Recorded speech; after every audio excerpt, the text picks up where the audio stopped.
ये मनुष्य तो डेली नहाता है, लेकिन फिर भी ये साफ नहीं है, मैली है। इसमें इतने दाग लगे हैं, इनको छुड़ाया ही नहीं जा सकता, क्योंकि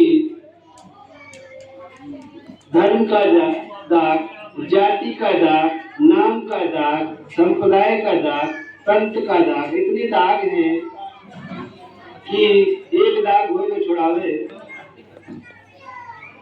और नैहर नगरी रहने न हुए। नैहर माने ये शरीर, इस शरीर में इस जीव को ज्यादा दिन नहीं रह पाएगा, इसको इसे छोड़ना पड़ेगा। तो नैहर नगरी रहने न होइए और काप्यू का देव जवाब चुनर मोरी मैरी। उस परम पिता परमात्मा का जिसका ये जीव अंश है, जब ये फिर दोबारा परमात्मा के समझ जाएगा तो क्या जवाब देगा? क्योंकि जवाब तो देना पड़ेगा। धर्मराज जब लेखा मनिए, कागज माँ बाकी निकली, कहें कबीर सुनो वैसा तो लोहे के अंदर मार पड़ी, जब से यो कचेरी का जान। कोई तो इसका हिसाब लेगा कि भाई इतना अनमोल जीवन तुमको दिया और तुमने वादा किया लेकिन निभाया नहीं, क्योंकि कौन कराल भजन का करके तो जीवन भया है खराब। कौन तो करके आया था कि हे परमात्मा, आप मुझे गर्भवास से बाहर कर दीजिए तो हम कभी आपको नहीं भूलेंगे, आपका भजन करेंगे। लेकिन वहां से आए वादा करके यहाँ करत है दिल लगी, और माया माँ बुलाए बंदा भूल गया, भूल गया। जिसका ये दास है, जिसका अंश है, जिसका बंदा है, उसको भूल गया। किसका बंदा बन गया? हिंदू। हिंदू किसका है? राम का बंदा है। वो कहता हम राम, भगवान हमारा राम है, तो पिताजी का पहचानते हैं। पढ़ाई किसने कराया? घर किसने बना के दिया? पालन पोषण किसने किया? कौन श्री राम आए थे? अयोध्या से आए थे। वंदियत बदल दीजिए फिर, अगर उन्हीं को मानते हैं। ऐसे लोग धर्म में ये दाग है। और जिसका ये अंश है, जिसकी दया से जिसका ये अंश और वंश है, भाई बेटा बेटी जो होता है माता पिता के वंश होते हैं।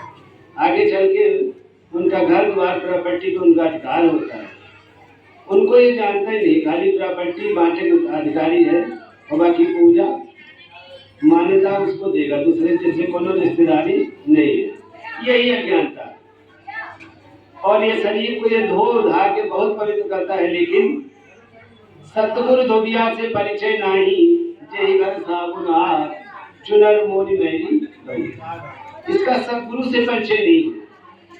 तो सत जिसको सतगुरु नहीं मिले उसको सत्य का ज्ञान ना कभी किसी को हुआ है ना होगा। क्योंकि सतगुरु जहाँ सत्संग होता है वहाँ ज्ञान का साबुन। क्योंकि नहाए धोए से क्या भया मन का मैल न जाए, मीन सदा जल में रहे धोए बात ना जलाए। दो प्रकार के प्राणी होते हैं जो इनको हम जानते हैं, एक शाकाहारी एक मांसाहारी। शाकाहारी जो होते हैं उनमें बदबू कम होती है, जो मांसाहारी प्राणी है उनमें बदबू बहुत है। और ये मनई के पकड़ने का शाकाहारी है मांसाहारी, सबका चौधरी ये है, लेकिन इसको कुछ पता नहीं। इसलिए मत वाला तनि लोक लाज सब, सत्य संगत में नहा चुनर मोल मैली भई है। तन का दाग तो आप धो सकते हैं, लेकिन मन का दाग अगर धोना है, मन को पवित्र करना है तो गुरु की शरण में जाना होगा और सत्संग के अनुरागी बनना होगा। जो सत्संग का अनुरागी नहीं है वो कभी निर्मल और साफ न हुआ है न होगा। इसलिए मेरे बंधुओं, हम सबको आपको जानना चाहिए। भजन जहाँ होता है वहाँ ज्ञान का विकास और प्रकाश होता है। इसलिए भजन का प्रताप सबसे बड़ा है इस मानव जीवन। चाहे जितना धन दौलत और वैभव कमा ले, लेकिन सब छोड़ के जाना पड़ेगा, क्योंकि रहना नहीं देश बिराना है। और हे जीवात्मा, मुट्ठी बांध के आए हो जगत में, हाथ पसारे चले जाओ। खाओगे, भजन बिन गोता खाओगे। गोता खाने का मतलब जब 84 से आए हो फिर तुमको वहीं जाना पड़ेगा। अंडा पिंडा जो उसका 57 चार खानियां हैं सारी ये सब।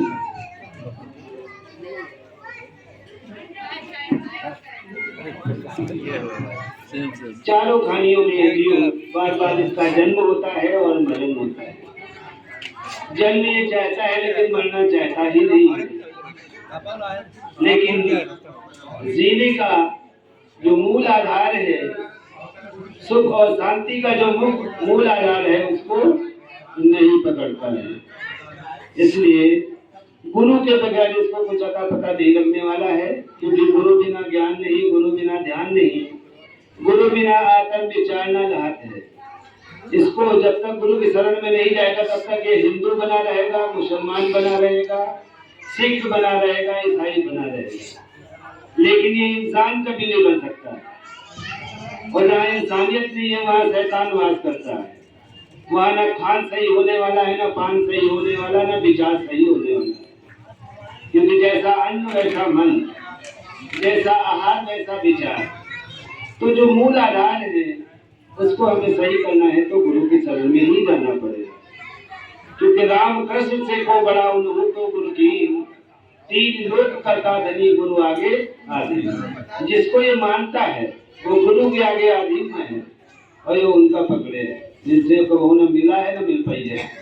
इसीलिए जीव का कल्याण कभी नहीं हो सकता है। प्रेम से बोले परम सद्गुरुदेव की जय।